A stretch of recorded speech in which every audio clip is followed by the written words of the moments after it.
Okay, so originally I wasn't really planning to make any kind of like video review for this because I did write one out, but you know, after reading the instructions again, I realized that it might be helpful for some of you guys if I went over like the parts because the instructions aren't the best. So I bought the Acoustica and it looks just like that. So it's a pretty compact box. I honestly just carry this around with me when I'm carrying it so I don't have to buy like a separate pouch. You open it and you have to be kind of careful when you're opening it. It's not made out of the thickest cardboard, and as you can see I've already ripped it. I'm trying to tape it, but it's obviously not the best. So I've already opened mine, which is why it doesn't look like super nice, and it's kind of hard to squeeze in the stethoscope as it was originally placed. I probably should have taken a photo of that first, but oh well. So it does come with this name tag. You can write your name here, which is nice because it only comes in this black color. So, you know, a lot of people lose it and then they never find it because it's black, and all stethoscopes are usually black. And this is the bell side of the stethoscope, and that's the diaphragm side. And you can tell which side it's on because there's this like little green dot here. Let me focus. If I can see that. There's a little like green dot right here.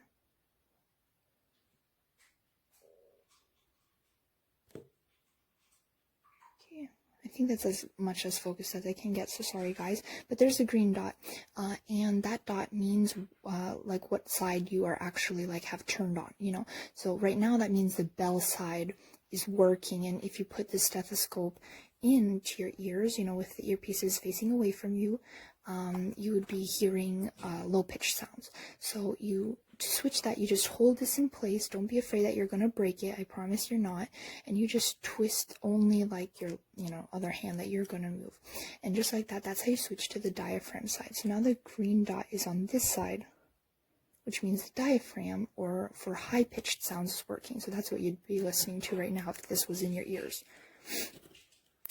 Okay, so now we're just going to look at like some of the other additional parts that they sent. So there's 2 more pairs of pieces, which is one is like larger than the one that they have, one is smaller than the one they have. I haven't even tried them because this one works just great. I have average sized ears. It's pretty lightweight, but you know, because it is lightweight, I don't really feel like it's the sturdiest, but it comes with a lifetime warranty, so I'm not too freaked out that if, you know, it wears and tears really easily that I've lost it, you know. And it's, again, 25 bucks I think I purchased it for, so it's not a big deal. It also came like it's saying a free sample. I was really confused about what it was talking about, but it's like this thing.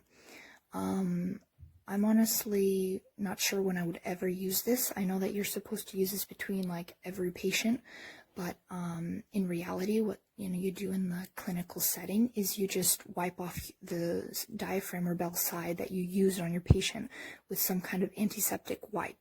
And my hospital, they actually use like a wipe that you have to be only touching with like gloves because it's, you know, possibly cancerous, but it's like totally killing all germs because this thing is going to take forever to put on, and it's just expensive to put in between every patient.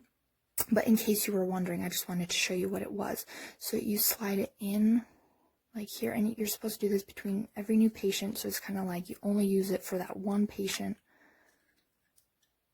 And it does block sound quality, I will warn of that. So, you know, again, I don't ever use this, but in case you wanted to know, it's a little difficult to get on. You really feel like you're stretching this thing out to its maximum ability.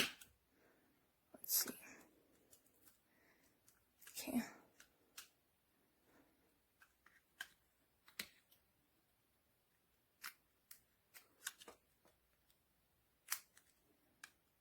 Okay, so like that. It's gonna look something like that. So as you can tell, it's, you know, it's covering, and anything that is an additional cover on your stethoscope will be blocking sound. So whichever one you kind of choose, if you want to keep purchasing that. I have no idea how you would use that on the bell side though, for this side, because this only fits for the diaphragm side. This is way too big. It's gonna fall right away if you even try to put this on. It's not like gonna even stay on. So like you do like this, and oh, I guess it does stay on, but it's pretty loose also. So that's another way that you lose sound, you know, because you kind of just want this to be open, and you're putting another layer on it, and there's space that it's exiting out, like instead of being firmly pressed to the skin, you know, like that. So yeah, I hope you guys found that helpful. I'm looking forward to using it, but so far it's very pretty and lightweight, and it sounds great. I could not be more in love with a stethoscope. Like, I mean, it's beautiful. Pink and purple, I just love together. And I'm so happy that I finally found one that's pink and purple. And I bought one from this brand before, so